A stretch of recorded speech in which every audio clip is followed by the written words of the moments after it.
In today's video, I'm going to teach you how to export Slack conversations without admin access and what admins can do for a full export.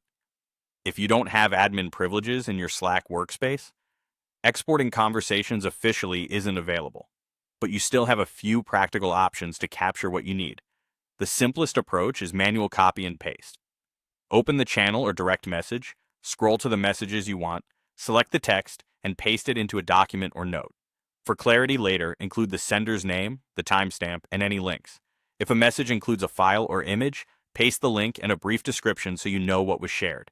For threads, open each thread and copy its contents too, since they don't always appear inline. Screenshots are another straightforward method. Capture the visible portion of the conversation, scroll, and continue capturing in order. Save your images with clear file names that include the date and the conversation title. If you plan to share these outside your organization, make sure to review them for sensitive information before sending. Some third-party tools can help you gather messages more comprehensively without being an admin, but use caution. Always check your company's policies and Slack's terms, and avoid granting access to anything you're not permitted to share. If a tool requests broad permissions or account tokens, verify it's trusted and approved. Even then, expect limits. Without admin status, most tools can only access content you personally can see.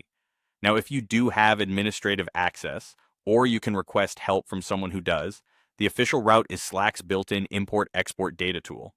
This is the method designed for full exports of channels, direct messages, and files, depending on your plan and workspace settings.